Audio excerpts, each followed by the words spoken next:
Muchachos, bienvenidos a esta clase de los modelos cuantitativos de la maestría en administración, concentración y finanzas de la Universidad Ciudadana de Nuevo León, este 10 de mayo del año del 2022. En la clase pasada se conectaron algunos compañeros, sin embargo decidimos, muchachos, que por estarse festejando ellas como son mamás, o estar festejando sus mamás, van a ver la clase mañana por YouTube. Es por eso que a lo mejor ahorita no hay nadie conectado. En caso de que se conecte alguien, se le hace la invitación, se puede quedar o se puede ir a la clase por YouTube. Recordemos vamos a ver y recordar un poquito la semana pasada que estábamos hablando sobre los juegos de azar, sobre estos juegos que se diferencian del resto de los juegos en el número de factores en el que puede incidir el resultado. De hecho, los juegos de azar, el resultado depende de la habilidad del jugador, pero en los juegos totalmente de azar el resultado depende, aparte de la habilidad del jugador, pues depende mucho de la suerte. De hecho, en casos extremos como el bingo, sí, o la lotería, el azar es puro, por lo tanto la habilidad se va a limitar a tapar los números y cantar los resultados. Mientras que en otros casos es posible hacer una cierta estrategia, pues calculando probabilidades, como por ejemplo en el póker o en el blackjack, que vas contando las cartas hasta el 21. Muchos juegos de azar, muchachos, a su vez son juegos de apuestas. Por este factor es que no siempre son vistos por buenos ojos ante la sociedad. De hecho, existe en los países como en el nuestro, tributaciones especiales para juegos de apuestas, en parte para compensar las consecuencias negativas como posibles ludopatías, que es uno de los puntos que yo quisiera tratar con ustedes el día de hoy, porque lo veo importante. Por ejemplo, el juego de póker es un juego de cartas, de naipes, y hay varios tipos como el Texas Hold'em, el Omaha, el póker tapado, etcétera, etcétera.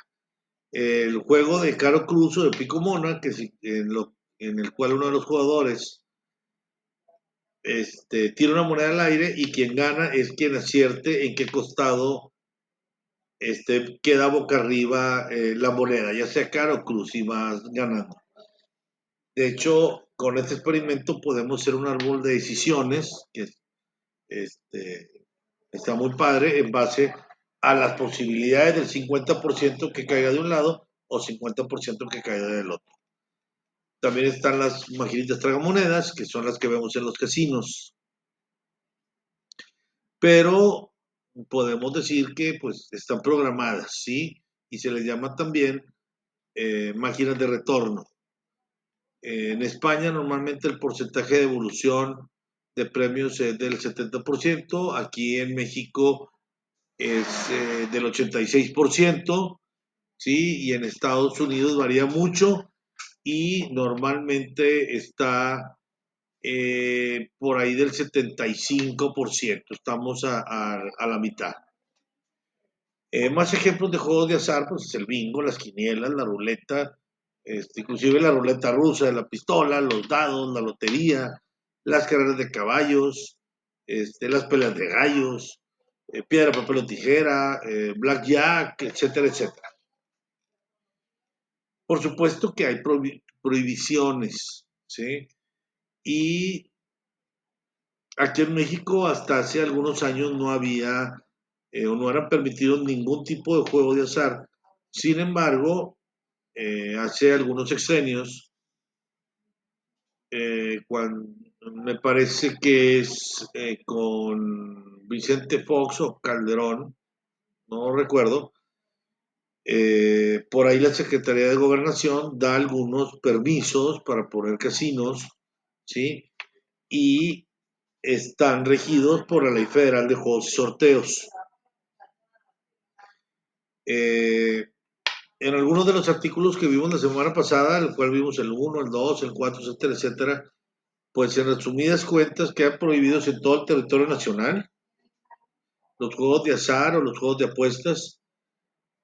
Claro que se pueden permitir algunos.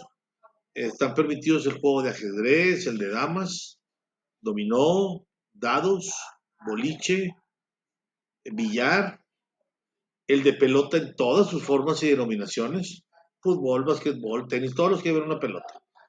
Las carreras de personas, las carreras de vehículos y las carreras de animales. ¿Sí? En general, toda la clase de deportes sí son permitidos. Veíamos también que los sorteos, ¿sí? No son señalados y se consideran como prohibidos para efectos de esta ley. También hablábamos que no se pueden establecer en ninguna casa o en ningún lugar abierto o cerrado. eh, no es permitido en ningún lugar que se pacten juegos con apuestas ni sorteos sin permiso de la Secretaría de Gobernación y que en caso de incurrir en un delito, pues se fijará una, una multa que debe cumplirse, más aparte la clausura, ¿sí? La cárcel y algunas sanciones correspondientes. También veíamos que el reglamento de la Ley Federal de Juegos y Sorteos, ¿sí? Recordando que todos los sorteos y todas las rifas tienen que estar registradas ante la Secretaría de Gobernación. Es por eso que cuando ustedes ven sorteo TEC, permiso de gobernación, número tal, ¿sí? ¿Por qué? Para evitar trampas, para evitar eh, pues algún tipo de situación en lo cual deje de ser azar, ¿sí? También veíamos que se prohibía el acceso o permanencia de las áreas de juegos con apuestas a los establecimientos, personas que porten armas, menores de edad, personas en estado inconveniente, ¿sí? Por sustancias psicotrópicas o prohibidas, y los menores de edad, excepto aquellos que sí podrán participar pues solamente en algún concierto o en algunas cenas que ofrecen en este tipo de lugares. También veíamos que no se le puede otorgar crédito a las personas, o sea que no se les puede fiar para que sigan apostando. Eh, Platicamos de hecho mucho sobre la clase pasada sobre las máquinas tragamonedas y les ponía el ejemplo de Las Vegas, cómo funcionan y vimos más o menos qué porcentajes tenían y los porcentajes que se mueven, ¿sí? Según la hora en la que estés tú conectado o que estés en el casino y si el casino tiene gente o no tiene gente y qué día del casino es. Eh, Ahora vamos a entrar un poquito en lo que es la ludopatía, muchachos. ¿Qué es la ludopatía? Pues la ludopatía es una patología que consiste en la alteración progresiva del comportamiento por la que el individuo experimenta una necesidad incontrolable de jugar. Esta por encima de cualquier consecuencia negativa. Está reconocida como enfermedad por la Organización Mundial de la Salud y por la Asociación Americana de Psiquiatría. La ludopatía, muchachos, se produce en los juegos que tienen capacidad adictiva, ¿sí? Las cuales son aquellos en los que transcurre poco tiempo entre la apuesta y el premio que vas a conseguir. De hecho, explican por ahí que el juego asociado a la ludopatía es el que tiene lugar, por ejemplo, en bingos, en casinos, en juegos online. Y según estos especialistas, el ludópata es como un drogodependiente, ¿sí? El cual necesita el juego y hace lo que sea por jugar. Es decir, convierte el juego en una primera necesidad urgente. De hecho, la Federación Española de Jugadores de Azar Rehabilitados añade que el juego es patológico. ¿Cuándo? Cuando una persona vive, actúa en función del mismo y deja a un lado o en un segundo escalón otros objetivos y necesidades. Aunque la ludopatía sea una adicción que no tiene como referencia material, una sustancia, como puede ser una droga, por ejemplo, el ludópata representa los mismos rasgos que un adicto, ¿sí? ¿Cuál es? Repetición de una conducta o acción que resulta placentera y el aumento de su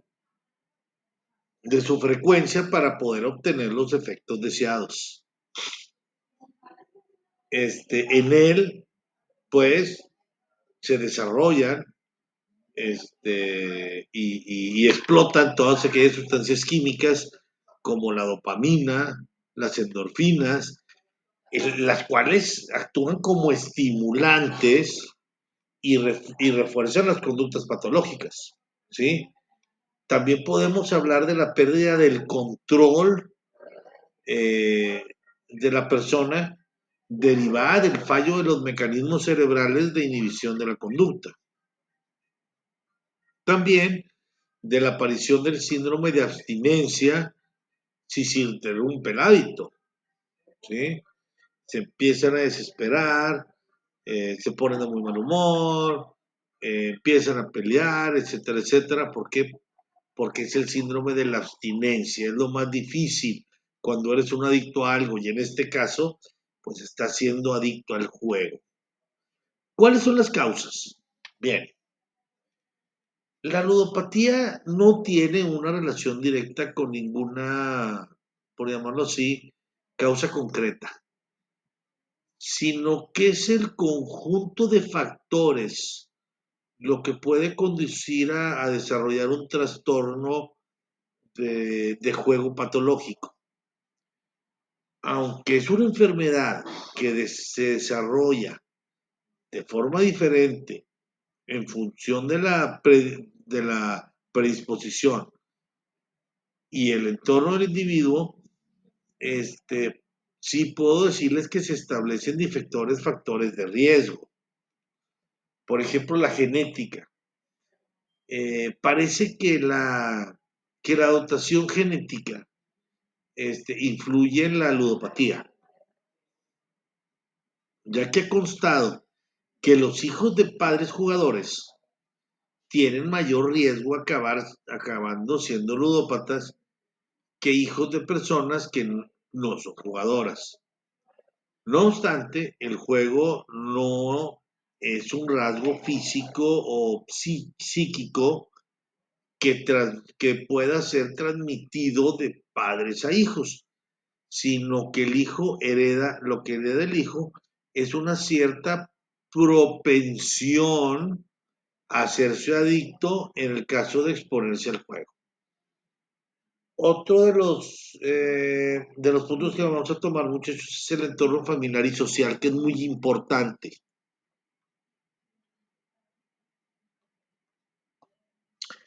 El entorno más directo, padres, educadores, pues representa el modelo de aprendizaje e imitación de muchos jóvenes. Hay que recordar, muchachos, que el ser humano es un hombre que aprende por repetición, ¿sí? Y por imitación. Eh, es por eso que si se fomenta el juego sin restricción, o se practica como un hábito normal dentro del entorno, pues lógicamente existe el riesgo de que más adelante el joven se convierta en un jugador patológico.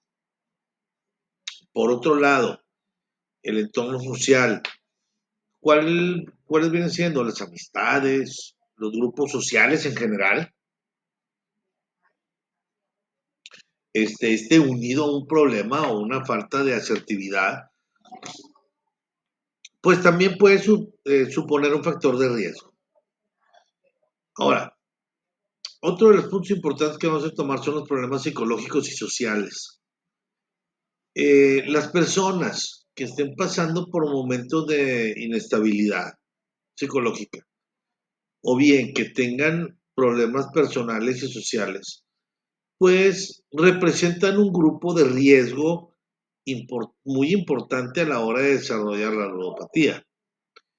¿Por qué? Porque el juego puede servir de escape para estar huyendo a una realidad y puede acabar convirtiéndose en un hábito patológico necesario.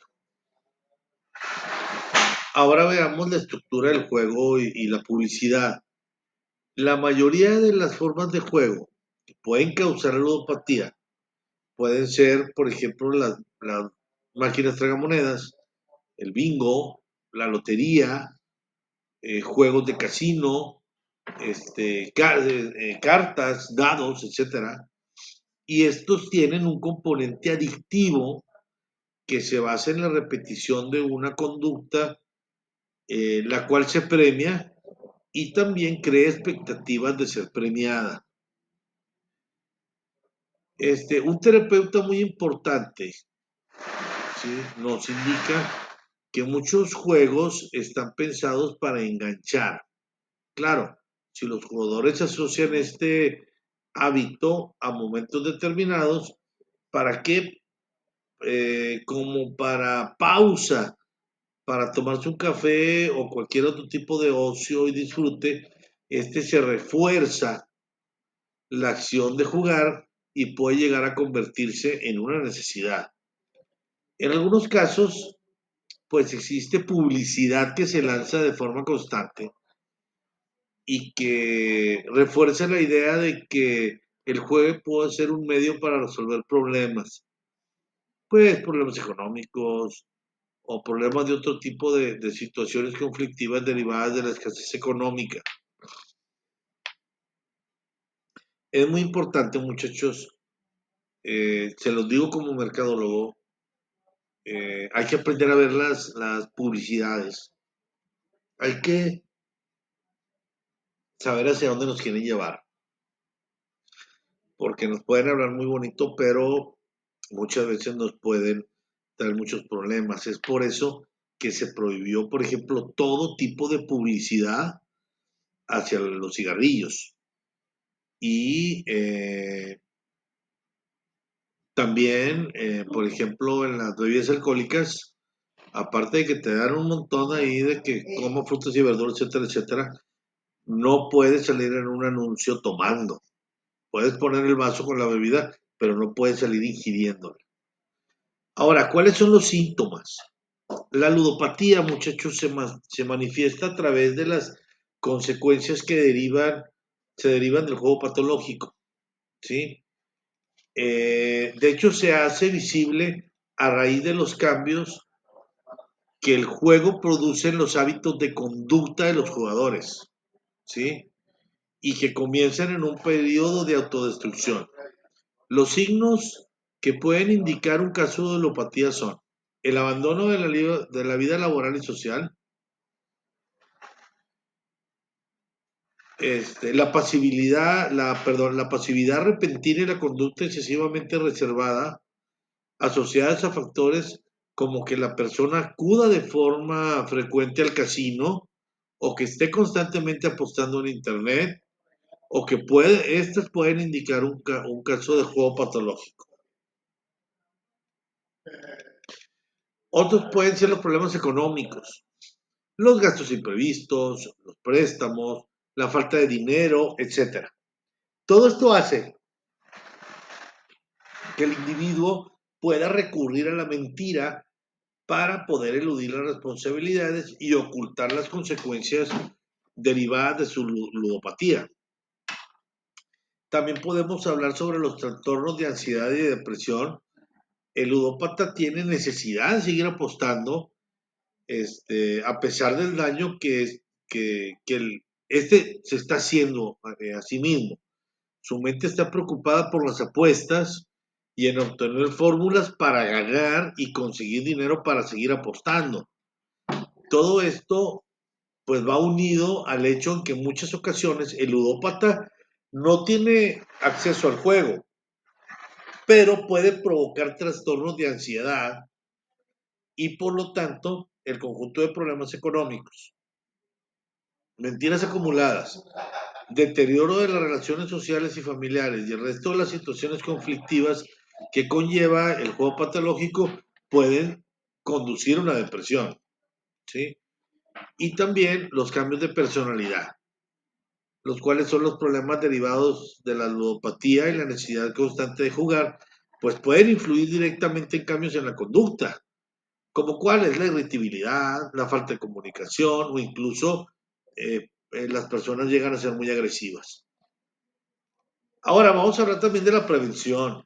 En muchas sociedades el juego está considerado como un acto socialmente aceptado y forma parte de una cotidianidad.